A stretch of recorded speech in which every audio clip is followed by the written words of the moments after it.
다니엘서 11장 36절에서 45절입니다.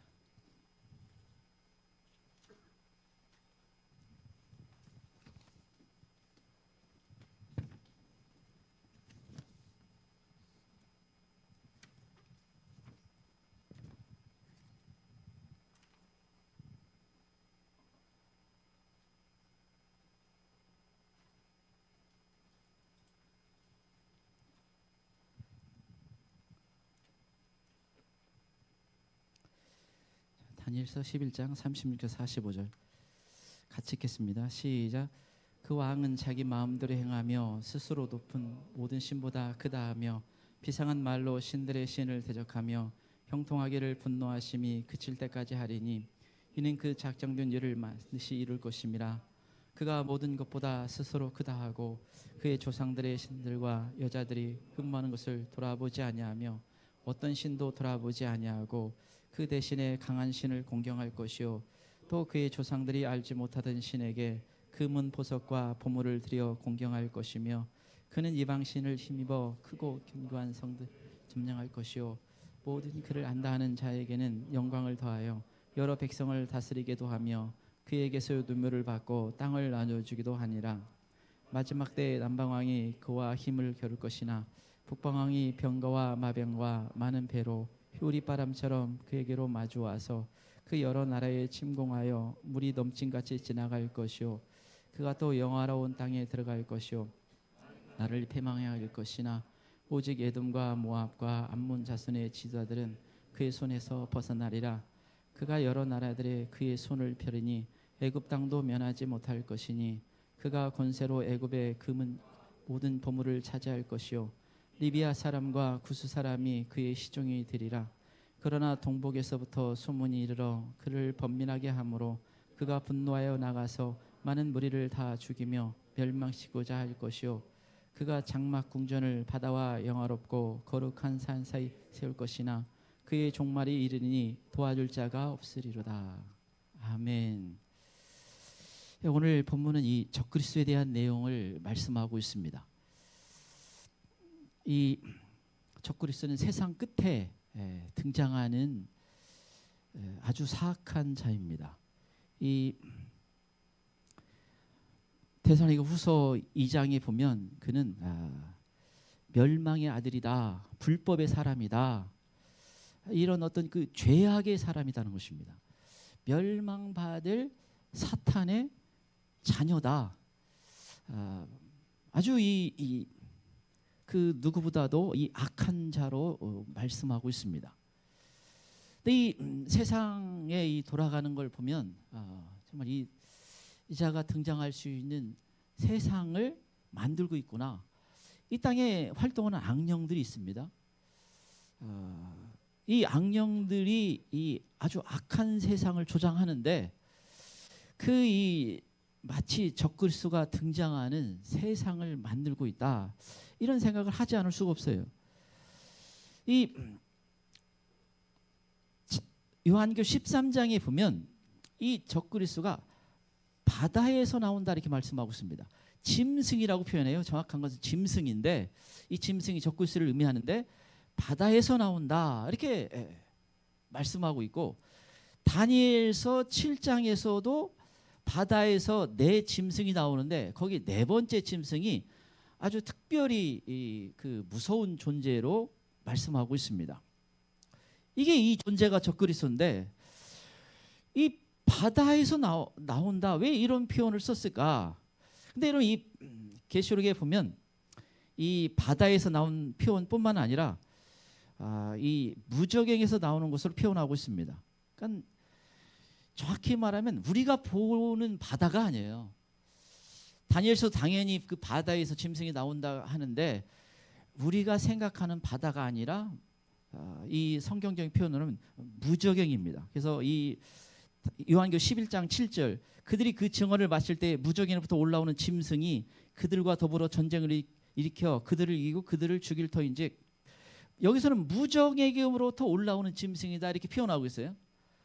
그러니까 이 바다가 무저갱이라는 걸 알 수가 있습니다. 이 무저갱은 일종의 감옥이에요. 그 요한계시록 20장에 보면 가뒀다가 사탄을 1000년 동안 가뒀다가 다시 천년 왕국이 끝날 때 잠시 풀어주는 걸 말씀하고 있습니다. 이게 일종의 악령들을 가두는 곳인데, 이 무적행은요, 그 뜻은 바닥이 없이 떨어지는 거예요. 그러니까 1000년 동안 바닥이 없이 계속 떨어지면 어떻게 될까? 그게 끝이 없어. 그냥 계속 떨어지는 그 표현대로 하면 거기가 악령들을 가두는 곳입니다. 그런데 이 바다에서 풀어주어서 올라오는 거죠.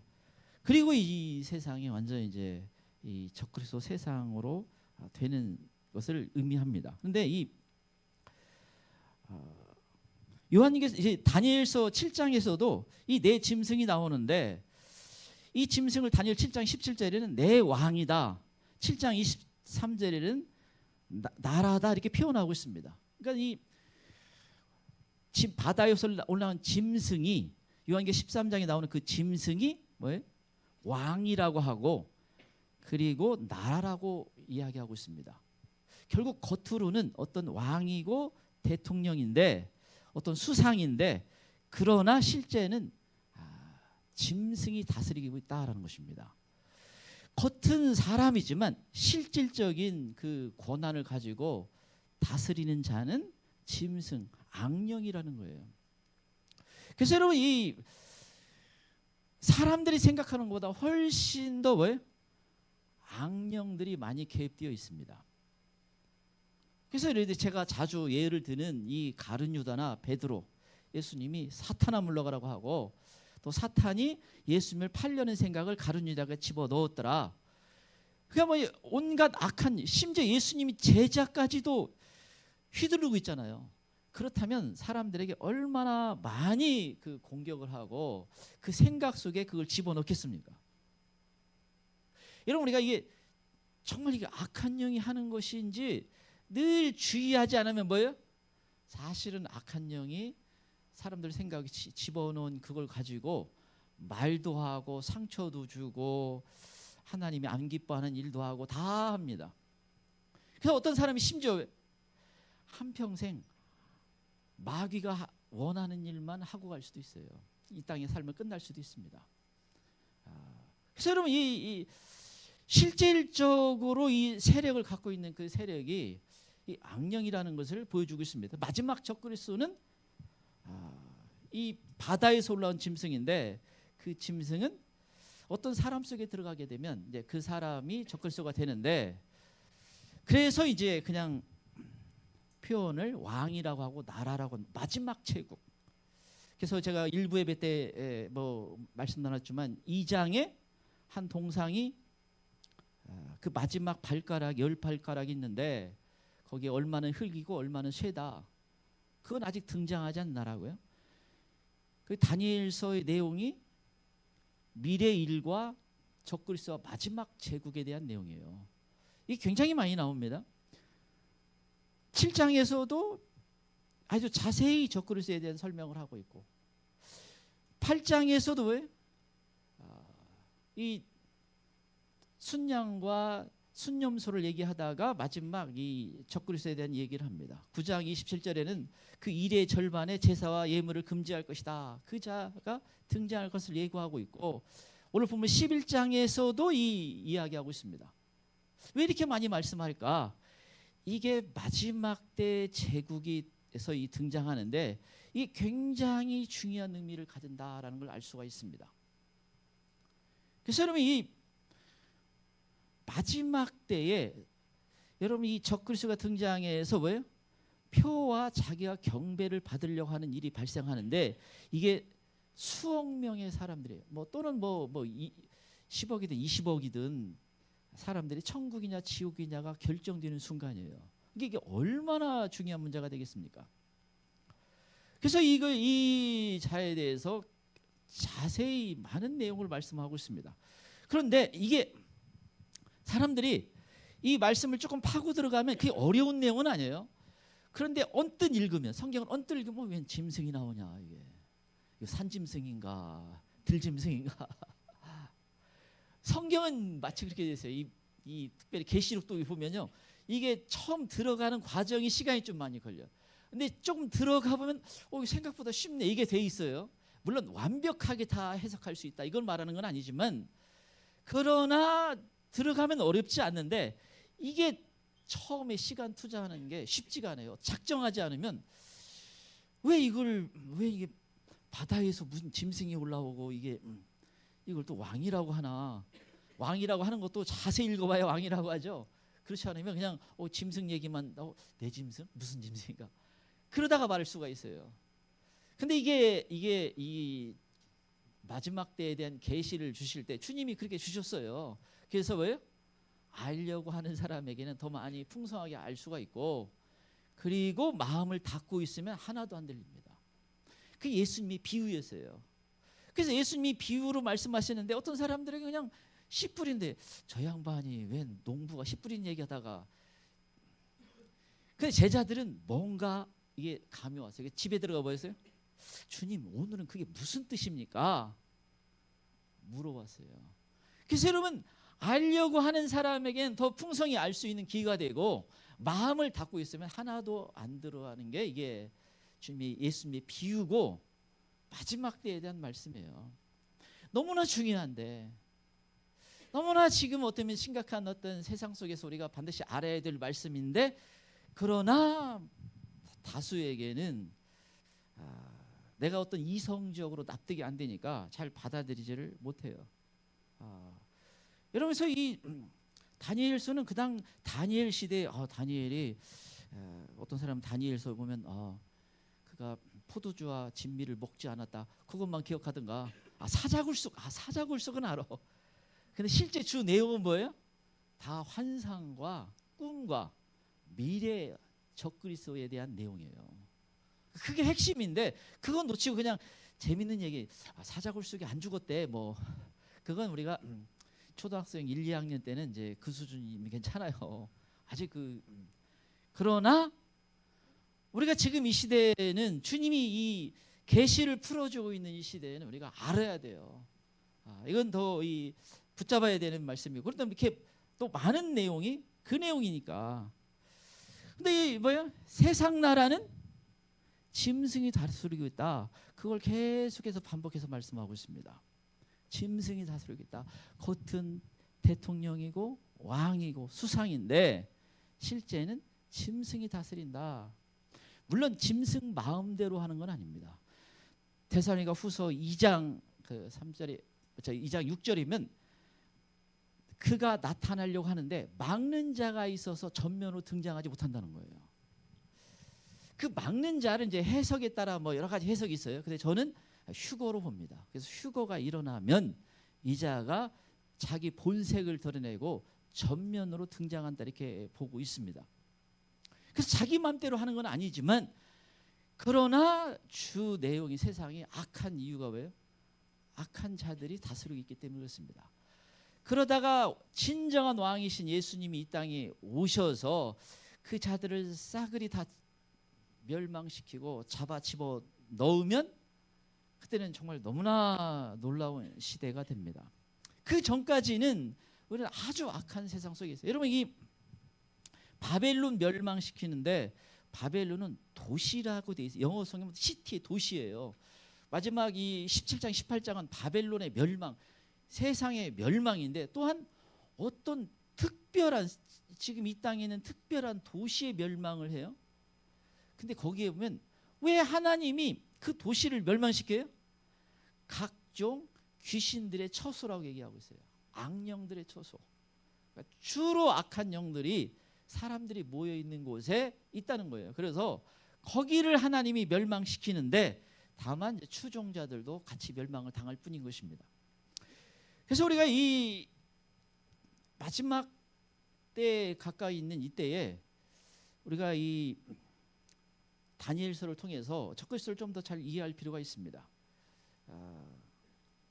그러면 이 오늘 본문에서는 무엇을 말씀하시려고 하시는가? 적그리스도에서 무엇을 알도록 하시는가? 자, 첫 번째, 적그리스도는 왕이 되어 경배를 받고 싶어합니다.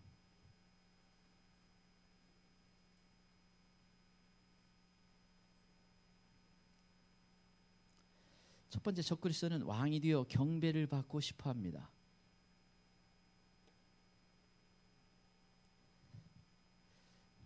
왕이 되어 경배를 받고 싶어합니다. 36절 38절 보겠습니다. 36절에 38절입니다. 예, 같이 읽겠습니다. 시작. 그 왕은 자기 마음대로 행하며 스스로 높여 모든 신보다 크다 하며 비상한 말로 신들의 신을 대적하며 형통하기를 분노하심이 그칠 때까지 하리니 이를 것임이라. 그가 모든 것보다 스스로 크다 하고 그의 조상들의 신들과 여자들이 흠모하는 것을 돌아보지 않고 어떤 신도 돌아보지 아니하고 그 대신에 강한 신을 행할 것이요 또 그의 조상들이 알지 못하던 신에게 금은 보석과 보물을 들여 공경할 것이며. 그 왕은 자기 마음대로 행하고 모든 신보다 크다 하며, 모든 신보다 자기는 더 높은 신이다. 그리고 모든 것보다 스스로 크다 하고 37절에서는 어떤 신도 돌아보지 아니하며 모든 종교를 통폐하고 자기만 경배하도록 한다라는 걸 볼 수가 있습니다. 이 적그리스도라는 인물이 자기 본색을 드러내면서 그가 가장 주력으로 하는 것이 뭐예요? 자기가 경배받는 것에 온 힘을 기울이는 것입니다. 그리고 모든 종교를 다 폐해버립니다. 데살로니가후서 2장 4절 그는 대적하는 자라 신이라 불리는 모든 것과 숭배함을 받는 것에 대항하여 그 위에 자기를 높이고 하나님의 성전에 자기를 하나님이라 내세우니라. 모든 이 종교를 폐하면서 자기가 하나님이다, 자기만 이제 섬겨야 된다, 이걸 나타낸다는 것입니다. 여러분, 이 적그리스도 사탄이 가장 원하는 게 뭐예요?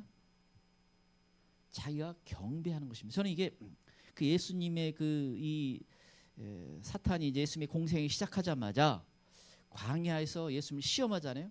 첫 번째 시험 실패하고 두 번째 시험 실패합니다. 세 번째 천하 만국의 영광, 온 세상에 가장 좋은 뭐 집들, 부귀, 영화, 권력, 돈 뭐 다 보여주고 내게 절하면 이거 다 주겠다 이렇게 합니다. 이 말은 유수한 그 사탄 마귀가 이 세상에 있는 것들을 다스리고 있다는 걸 인정하고 있는 거예요. 그러니까 내게 절하면 다 주겠다. 뭐 근데 마귀가 그건 예수님에게나 쓰지 보통 사람에게는 또 그냥 10억 주겠다 그러면 그냥 꾸벅절할 수도 있어요. 내게 절 한번 하면 다 주겠다. 여러분 제가 이걸 보면 마귀가 얼마나 이 경배받고 싶어하는지를 알 수가 있어요. 어떻게 보면 내가 역으로 좀 읽어보면 이거 마귀가 사정하고 있는 것 같아요. 나에게 절 한번 해다오. 내가 있는 거 다 줄게. 지금 자기가 가진 세상의 그 엄청난 것들보다 뭐예요?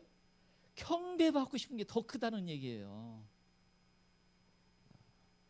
그래서 여러분 우리의 신앙의 싸움 뭐예요? 누구에게 경배를 하느냐, 누구를 높이느냐, 누가 나의 왕이냐, 누가 나의 주인이냐, 이게 마지막 이 신앙의 싸움입니다. 여러분, 우리 신앙은 뭐예요? 절대적으로 하나님께만 경배해야 돼요. 아예 하나님이 첫 번째 계명, 나 외에 다른 신들을 내게 두지 마라. 네가 첫 번째 나의 백성이라면 기억할 것은 다른 신에게 경배하고 다른 것에 경배하지 마라.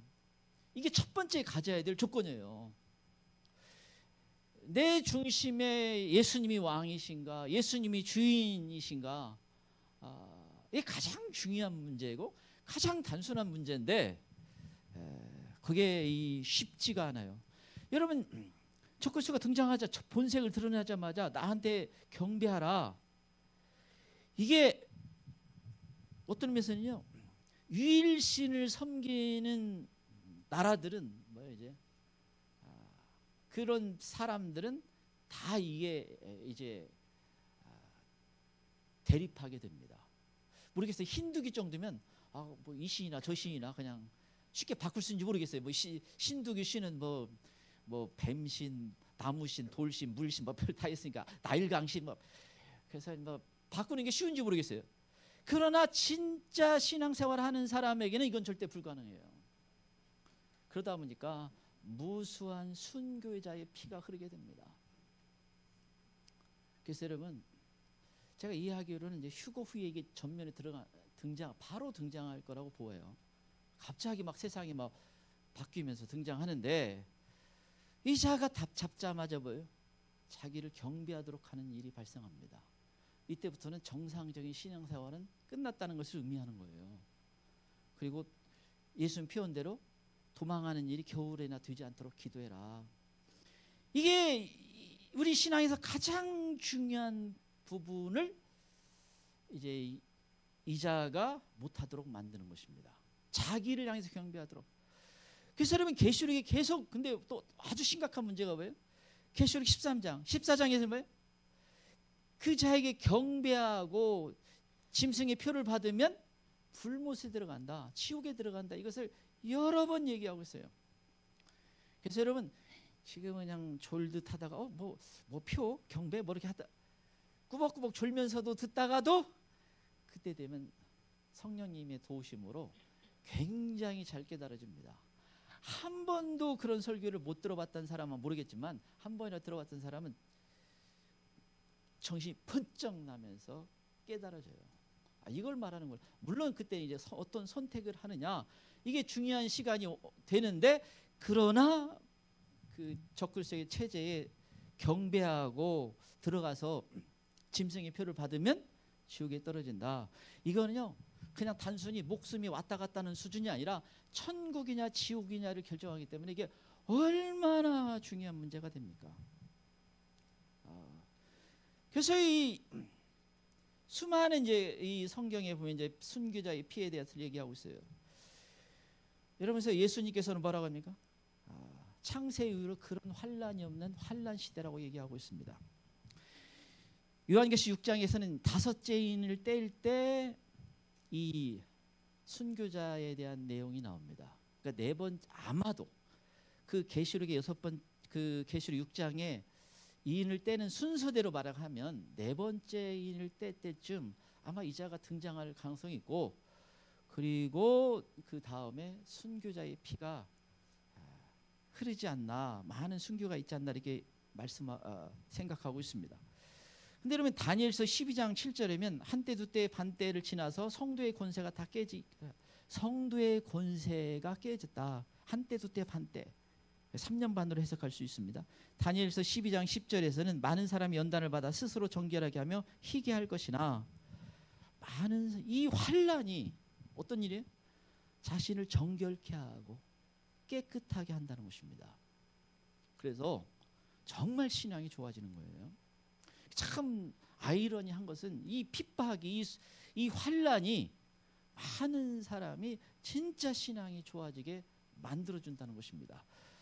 그래서 제가 이해하기로는 휴거 이후에 이 사람들이 많이 순교를 하고 그 사람들이 같이 첫째 부활에 참여하는 것을 생각하고 있습니다. 그러니까 다시 기회는 있어요. 물론 그것은 생명을 걸고 해야 되는. 지금은 좀 참고 인내하고 말씀을 붙잡고 좀 기다리고 기도하고 이런 정도지만 그때는 뭐예요? 그때는 이제 생명을 거는 겁니다. 무시무시한 공포 사이에서 생명을 걸고 하는 거예요. 그래서 여러분 이게 이 왕이 되어서 경배를 받는데 계시록에는 이 경배를 받는데 그 우상이 살아 있어요. 근데 지금 이 시대에 보면요, 이 AI를 통해서 하는 건지도 모르겠습니다. 어떻게 예를 들면 그 돌 하나 세워놓고서 여기저기 세워놓고 경배했다고 하면 될 것 같은데 그게 다 체크가 되는 거예요. 그래서 그 자는 앉는구나 다 발각이 됩니다. 산에 도망가 있지 않는 이상 이걸 봐가지고는 옛날 시대에는 그거 어떻게 하러 그냥 지방에서 한 돌 세우는데 했다게 우기면 되는데 안 되는 거예요. 지금 보니까 카메라 갖다 놓고 AI 해놓으면 이건 뭐 다 걸릴 수밖에 없는 시대라고 생각될 수가 있습니다. 근데 여러분 이 18장 이 7절에 보면 그가 얼마나 자기를 영화롭게 하였으면 사치하였으며 그만큼 고통과 애통함으로 갚아주라. 그가 마음에 말하기를 나는 여왕으로 앉은 자요. 여러분 이 세상에 왕으로 자기가 앉은 자다. 그걸 본색이 드러나기 전 지금도 뭐예요? 사람들 사이에 왕 행세를 하고 사람들 사이에 경배를 받으려고 합니다.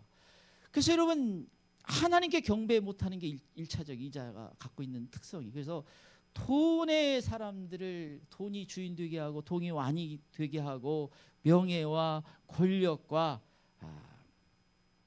다른 어떤 것으로 하나님께 경배 못하게 하고 자기가 경배를 받으려고 하고 있습니다. 본색이 드러나기 전까지도 그래요. 그래서 여러분이 뭐예요?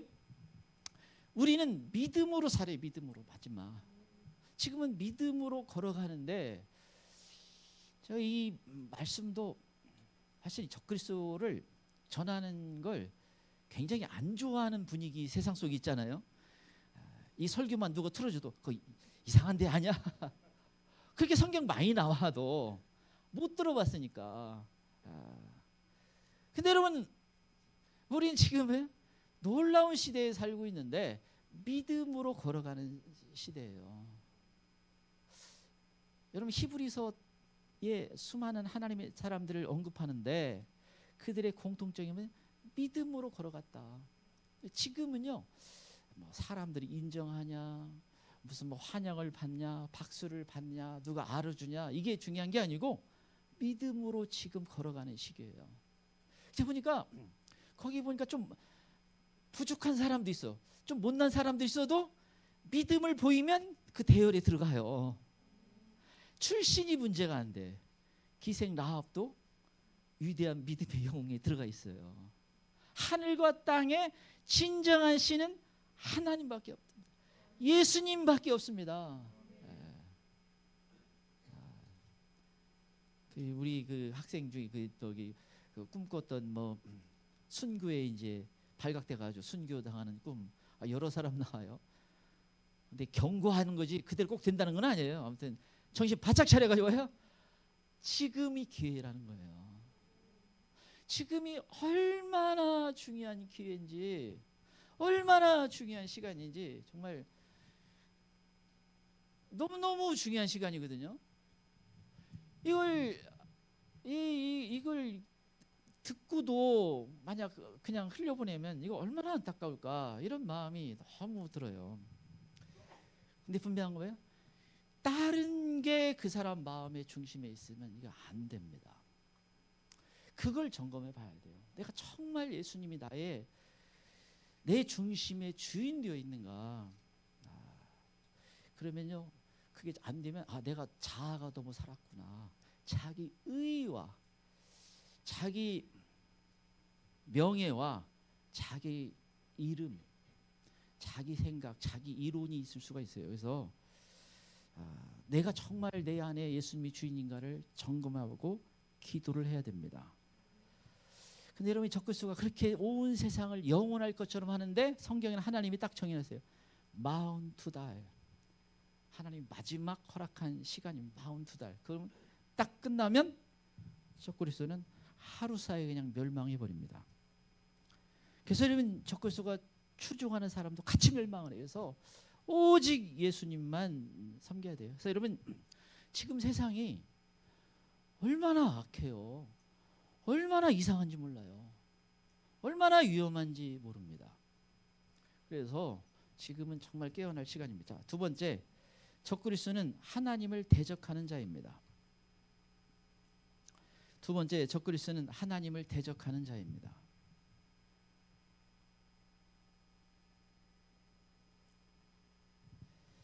두 번째, 적그리스도는 하나님을 대적하는 자입니다.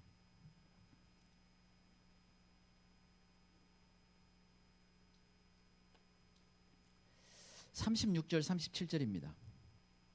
36절 37절입니다. 같이 읽겠습니다. 시작. 그 왕은 자기 마음대로 행하며 스스로 높여 모든 신보다 크다 하며 비상한 말로 신들의 신을 대적하며 형통하기를 분노하시며 이는 그 것임이라.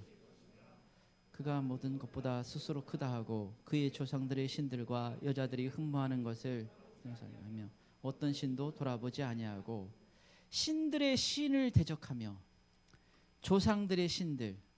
자기 조상, 그의 조상들의 신들, 이걸 보면 이 적글수가 자기 조상들의 신들의, 이건 하나님을 말하는 거예요. 신들의, 신들 위에는 신이와 조상들의 신들의 말, 이건 이 성경이 지금 뭐 유대인의 기준입니다. 이스라엘 백성들의 기준이에요. 그 말은 그럼 적글수가 유대인이네 이렇게 생각할 수가 있어요. 근데 문제는 누가 유대인이 핏줄이 된지 알아? 모르잖아요. 저기 그 영국의 그 지금 이번에 찰스 왕자가 새로 왕이 됐나? 그 가문도 뭐예요? 우리 조상의 다윗의 피가 섞여 있다. 그 다윗의 후손이다 이렇게 주장하잖아요. 그래서 그러니까 뭐 누가 그 피 섞였는지 누가 알아? 본인은 혹시 알 수는 있을지 모르겠지만, 그래서 이 자가 자신을 높이면서 하나님을 대적한다. 그래서 우리 영국 왕실이 그래서 한때는 그 찰스를 좀 의심해봐 뭐 이런 별얘기 있었어요. 자기 다윗의 유대인 후손이라고 하니까, 다윗의 후손이라고 하니까 뭐 여러 뭐 사람 있습니다. 근데 이 자가 이제 이 하나님을 대적하는데 36절이면 무엇으로? 말로, 주로 비상한 말로 신들의 신을 대적하며 어떤 말을 통해서 하나님을 대적한다는 것입니다. 그러니까 이 자가 말을 통해서 사람들을 현혹한다라는 것을 알 수가 있어요. 그러니까 이 사람이 대단히 말을 잘한다는 걸 알 수가 있습니다. 그러면서 저는 탈락해요. 저 정도 말 가지고는 안 되고 말을 유창하게 잘하고, 그런 면에서는 정치인일 수 있는 가능성이 아주 높고, 그리고 사람들을 현혹시키기 아주 쉽다는 것입니다. 저는 이게 그 이단들을 이렇게 보다가 무슨 뭐 정명석이네 뭐 이런 게 여러, 제가 이제 한 신학교 다닐 때 뭐 나름대로 모든 이단 만나본다고 다 만나보고 또 이렇게 이 가보기도 해보고 다 하는데, 나는 이 참 바보 같은 사람입니다. 이 정명석은요 말이 안 되잖아요. 이상한 그 음란한 짓도 하고 별짓 다 하는데, 근데 거기가 어디에 본부가 어디 있으면 서울대 앞에 있어요. 그 주로 서울대 학생들과 교수들이야. 그 내가 영이 어두우면 많이 배워도 똑똑해도 그냥 아무것도 몰라요. 그게 얼마나 이 어리석어요. 그런데 이 거기 말에 굉장한 이 정도 봐가지고는요 굉장한 말의 어떤 힘이 있습니다. 사람들이 휩쓸려가는 거예요. 등장할 때 이 자가 권력을 다 잡고 자기 본색이 드러나기 때까지 그냥 사람들을 얼마든지 현혹할 수 있는 게 돼 있다는 겁니다. 히틀러를 보면 알 수 있어요. 그 히틀러 영상 보면 막 열광을 하잖아요.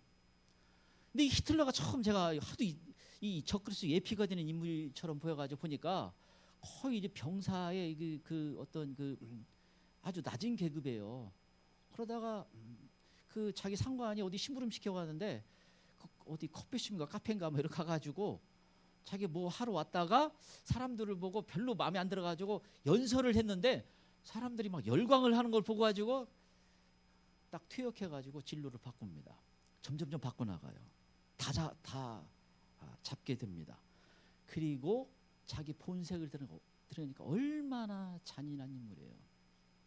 얼마나 수백만 수천만이 죽어나갑니까? 근데 이것은 히틀러는 그의 그냥 아주 작은, 거기에는 비교가 대상이 아니에요. 적그리스도는 뭐 역사상 가장 잔인하고 끔찍한 인물이 됩니다. 그런데 여러분 그래서 우리가 마지막 때 이 히틀러를 추종하다가 얼마나 많이 현혹됐냐면, 그 당시 독일은요 대표적인 기독교 국가였어요. 제가 듣기로 80~90%가 기독교인이다라고 들었습니다. 그런데 거기 휩쓸렸어요. 다만 한 가지, 나중에 왜 그렇게 기독교 국가가 그렇게 잔인한 인물에 다 현혹됐을까? 제가 이제 나름대로 보다가 성령의 바람이 뭐 유럽에 몰아닥치는데 독일만 비껴갔어요. 근데 독일에 그때 신학자들이 모여가지고 우리는 그거 잘못됐다. 그리고 이상한 거다. 성령의 역사를 받아들이지 않았습니다. 그리고 히틀러가 등장을 해요. 영국만 하더라도 엄청난 성령의 역사가 있었고, 뭐 미국도 그렇고, 우리나라 1906년 장대현교회에서 성령의 역사가 있었잖아요. 엄청난 전국에 엄청난 역사가 있었어요. 그때 이 그 선교사님이 써놓은 거 보니까, 여러분 이 강사가 나와가지고 설교를 해야 되는데 자기 죄를 고백합니다. 근데 막 사람들이 막 그냥 땅바닥에 떼굴떼굴 굴르고 비명처럼 소리 지르고 막 부르짖고, 그 선교사가 그걸 기록했는데 이건 성령이 아니고는 말로 설명할 수가 없다. 근데 이게 가는 곳곳마다 전염이 되는 거예요. 막 전국에 막 평양으로 그 저기 뭐 이 전 곳에. 그래서 어떤 뭐 기록에는 100만 명이 믿게 됐다는 겁니다. 엄청난 일이 발생한 거예요. 근데 이게 우리나라뿐만 아니라 뭐 전 세계를 휩쓸었는데 독일을 성령 역사가 없었어요. 그래서 여러분 이 마지막 때에 뭐예요? 성령님이 아니고는 이게 제대로 할 수가 없어요. 그래서 성령 역사가 있어요. 성령을 받아야 됩니다. 마지막 때일수록 더 걷기 어려워요. 그래서 근데 여러분 그래서 어떤 사람에게 현혹되면 안 돼요. 여러분 저는 이게 어떤 정치인에게 빠지거나 무슨 뭐 유명한 사람에게 뭐 빠지거나 이런 거 그만두시기 바랍니다. 지금은 심지어 어떤 목회자도 문제가 있을 수 있어요. 제가 아주 우리 신학교 때 가장 존경했던 그 목사님이 자기가 잘못됐다고 나와서 이렇게 그 목회자 모임에서 한번 하는데 정말 놀랄 일이죠. 북한의 어떤 부분에 대해서. 근데 그래서 여러분 지금은 뭐 이렇게 사람 추정하면 안 됩니다. 근데 이데올로기가 앞서거나 사상이 앞서거나 이론이 앞서면 현혹되기 쉽습니다. 그래서 말씀 보고 기도하고 주님 성령님 제게 바르게 인도해 주세요 하고 걸어가야 돼요. 그 때를 분별하면 정말 복된 사람이 됩니다. 근데 여기 여자들이 흠모하는 걸 돌아보지 아니하며 여기 근데 이 여자들이 이거 여러 가지 해석을 해요. 그래서 뭐 아이를 못 낳게 하는 어떤 것을 취한다 이렇게 해석하기도 하고. 근데 저는 이 자가 동성애자일 가능성이 많다는 겁니다. 겉으로 결혼을 했어도 동성애자일 수도 있고요. 제가 이제 나름대로 그 몇 인물을 가지고 주의 있게 보는데 그 특이하게도 그 자는 동성애자다 뭐 이런 게 많이 나와요. 그래서 아무튼 뭐 강의할 때 그런 거 얘기하고 지금은 뭐 안전하겠습니다. 자, 끝으로 세 번째, 적그리스도의 등장과 멸망은 전쟁과 연관되어 있습니다. 세 번째, 적그리스도의 등장과 멸망은 전쟁과 연관되어 있습니다.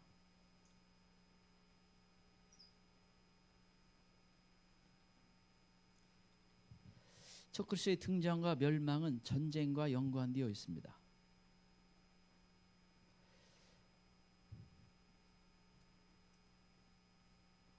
40절 41절하고 45절 보겠습니다. 40절 41절하고 45절입니다. 같이 읽겠습니다. 시작. 마지막 때 남방왕이 그와 힘을 겨룰 것이나 북방왕이 병과 마병과 많은 배로 효리바람처럼 그에게로 마주와서 그 여러 나라에 침공하여 물이 넘친같이 지나갈 것이요 그가 또 영화로운 땅에 들어갈 것이요 많은 나라를 팽화하게 할 것이나 오직 에돔과 모압과 암몬 자손의 지도자들은 그의 손에서 벗어나리라. 그가 장막 궁전을 바다와 영화롭고 거룩한 산 사이에 세울 것이나 그의 종말이 이르니 도와줄 자가 없으리라. 여기 마지막 때의 세상 끝에를 말합니다. 그래서 다니엘서 이렇게 말씀하면서 이건 마지막 때에 있을 내용이다. 실제 이 40절 45절에 여러 가지 나오는데 뭐 여러 나라도 나오는데 역사상 그 이루어진 적이 없는 거예요. 앞에는 페르시아 제국과 헬라 제국을 통해서 이루어진 내용이지만 이 11장 뒷부분은 역사에서 이루어진 내용이 아닙니다. 그러니까 마지막 때에 있는 내용이라는 거예요. 그러면서 이 남방왕과 북방왕의 전쟁이 벌어진다. 이건 지금 세계적인 전쟁인데 남방왕, 북방왕 어느 나라 기준에? 이스라엘 기준으로 북쪽 지역, 그러니까 러시아, 무슨 뭐 터키, 이란 이런 나라들을 이야기할 수 있고 남방 쪽은 이스라엘. 어떤 면에서는 이걸 보면 이스라엘 결국 41절에 쳐들어오잖아요. 그러니까 이스라엘은 남방 쪽에 속한 사람들과 함께하는 것을 볼 수가 있습니다. 결국 북방 쪽이 이겨요. 이 남방 쪽이 무너집니다. 근데 여러분, 이 크게 마치 냉전 시대처럼 전 세계가 두 그룹으로 나눠지는 거예요. 여러분, 지금 특이한 현상이 벌어지죠. 여러분이 러시아, 중국, 뭐 이란, 뭐 터키, 여기 우리 위쪽 동네 북한까지 쭉 줄서기를 하고 있습니다. 지금 거기 지난주에도 뭐 그 나토에서 중국에게 뭐 시진핑에게 그 지금 러시아에게 무기 좀 넘기지 마라. 그러니까 뭐 시진핑이 그냥 웃고 말았다고 하던데 그쪽으로 쭉 줄 서고 있어요. 그리고 남쪽은 또 이례적으로 또 뭉치고 있습니다. 그리고 이스라엘에 전쟁이 벌어졌어요. 그래서 제가 얘기하죠. 이게 그냥 이게 씨앗이 될 가능성이 아주 높아요. 왜냐하면 마지막 전쟁은 중동에서 있고, 왜냐하면 이스라엘이 있기 때문에 그래요. 결과적으로는. 근데 이스라엘이 화약고인데 거기가 심상치 않은 일이 벌어진 거예요. 이것은요 굉장히 중요한 의미를 가져요. 이게 확전으로 가게 되거나 뭐가 개입하게 되면 이건 뭐 너무나 중요한 문제가 됩니다. 왜 그러냐면 이 적그리스도라는 인물이 등장할 때 이 세상이 좀 잘 되는 것보다 아주 심각한 전쟁 속에서 피폐해질 때 그가 마치 뭔가 희망을 주는 것처럼, 히틀러가 여러분 그 독일 경제가 좀 어려워질 때 이게 그냥 부르짖으면서 이 독일이 우수한 민족이다 하면서 이렇게 부르짖으면서 등장했어요. 근데 그럴 가능성이 아주 높습니다.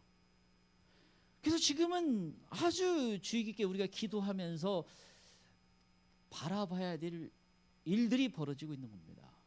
왜냐하면 이자의 등장이고, 또 이자의 등장과 연관되어 있다는 것은 우리가 휴거도 가까이 왔을 가능성이 아주 높다. 제가 깨닫게 해주는 많은 어떤 것들이 사실은 다 이루어져서 언제 일어나도 이상하지 않는, 마치 그냥 지금 기다려야 되는 그런 어떤 시대 속에 우리가 살고 있다라는 것을 깨어서 봐야 돼요. 깨어서. 이게 왜냐하면 이제 진행이 돼버리면 그때는 알긴 알겠죠. 이걸 두고 그때 그런 메시지가 있었구나. 알긴 알겠지만 너무 늦으면 대가를 너무 많이 지불합니다. 물론 정말 대환란 속에서도 다시 휴거가 있으면 얼마나 좋을까 해서 있기를 소망하고는 있지만, 모르겠어요. 뭐 어떤 사람은 뭐 3일 있다 다시, 일주일 있다 다시, 40일 있다 다시. 근데 그건 성경으로 증명할 수가 없어요. 그냥 그런 예언뿐이지. 그러나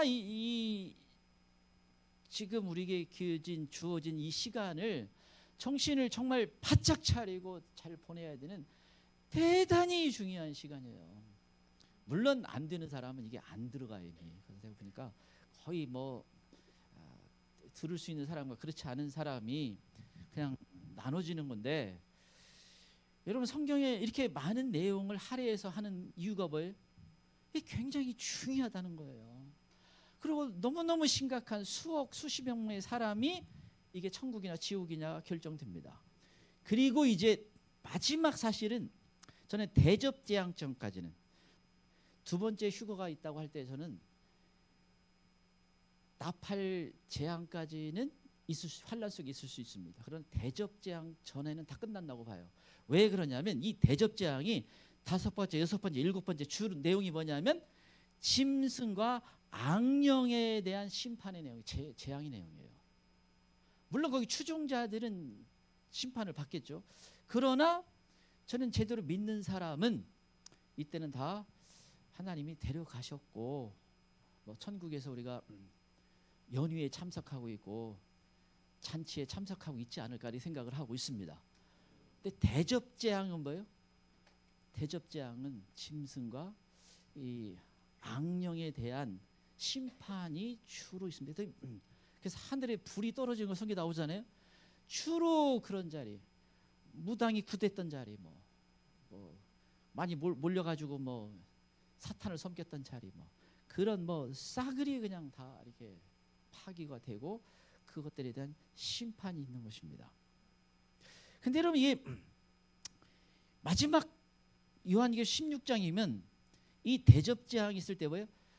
마지막 아마겟돈, 인류 역사의 마지막 대전쟁이 하나 있어요. 아마겟돈 전쟁입니다. 그래서 이 적그리스도가 모든 이 땅에 있는 군대를 모집을 합니다. 그리고 모든 그 악령들을 다, 귀신들을 모집을 해요. 그래서 누구와 싸우려고? 사람 사이에 싸우려는 게 아니라 지상 재림하시는 예수님에 대해서 싸우려고 다 모집합니다. 근데 여러분, 물론 뭐 그 자리에 참여할 사람은 없겠지만, 그렇게 모집해서 군대를 모집할 때 거기 있으면 안 돼요. 제가 저희 아버님 보니까 이 공산당들이 마을에 왔다가 이제 물러가잖아요. 물러가면서 마을 사람들이 다 그 마을 회관으로 나오라고 했다는 거예요. 근데 아버지가 이건 낌새가 이상. 그때 19살인가. 그래서 이제 그때 저희 할머니가 이제 믿고 있는데 이상하다. 나가지 마라. 가지고 화장실에 숨어 있었다는 거예요. 나가 그냥 총을 다 갈겼어요. 제가 그래서 아버지를 왜 살려주겠어요? 저 때문에 살려준 거예요. 내가 경락이를 택했더라. 아직 태어나지도 않았지만 저는 그 얘기 들으면서 주님은 나를 위해서 아버님 살려주셨구나. 근데 거기 가면 뭐예요? 적그리스도가 모집해 가면 다 멸해버립니다. 같이 망하는 거예요. 그 영원한 지옥에까지 떨어지니까 끔찍한 거예요. 그래서 여러분, 이 적그리스도 왜 그러냐면 휴거가 있으면, 제가 현재까지 이해하기로는 소수가 휴거가 돼요. 이 휴거라는 건 상상할 수 없이 중요한 문제고 상상할 수 없이 놀라운 그 복을 받는 거예요. 물론 아까 남아서 순교하는 사람들도 많은 복을 받는다고 봐요. 근데 일단 휴거는 그 복을 받는 데 들어가잖아요. 근데 소수만 돼. 이런 어떤 말씀을 전하고 또 그 준비하는 사람이 몇 사람이 되겠어요? 아주 소수예요. 그럼 대다수는 어떻게 하냐? 그때 다 깨달아집니다. 이 말씀이 실제 일어나면, 여러분 그 세상에 왔을 때 계시록을 보면 이건 실제인 거예요. 지금이야 그냥 무시하고 살죠. 농담조로 여기고 그냥 뭐 그건 상징이야 이렇게 넘어가지만 실제 알기 때문에 다 깨어나요. 근데 거기에 이제 이 순교자의 이제 많은 사람이 순교 대여를 참여를 합니다. 또 만약에 한 번 더 휴거가 있으면 그 사람들이 끝까지 살아남아서 휴거를 하겠지만, 그렇지 않으면 이 엄청난 대가를 지불하게 돼요. 그래서 지금은 기회가 있잖아요. 그리고 지금은 저는 이걸 보면서 우리가 마지막에 준비해도 얼마나 부족한 사람이에요. 얼마나 정말 정말 신앙이 좋은 사람 비교하면 정말 감사한 거지. 어쩌면 내가 휴거 되려고 하는 거 염치 없는 거지. 그 대열에 들어간다는 건. 그런데 뭐 때문에 그럼 하나님이 특별하게 해요? 믿음 때문이에요. 하나님은요, 믿어주는 걸 대단히 좋아해요. 나의 부족한 걸 왜요? 나는 주님을 믿는 거예요. 그 믿음이라는 그 여정은요, 하나님이 최고로 쳐주니까 부족하죠. 그때까지 준비해도. 그런데 그걸 대단히 여겨주니까 그 대단히 영광스러운 자리에 가는 겁니다. 그래서 이 믿음 잃지 않도록 기도해야 됩니다. 사도 바울이 뭐라 그래요? 내 마지막 달려갈 길을 마치고 내 믿음을 지켰으니 그 믿음을 잃어버리지 않고 주님 곧 오심을 바라보고 나가면 주님 주신 은혜가 큽니다. 이 시간 저희가 같이 한번 기도하기를 원합니다.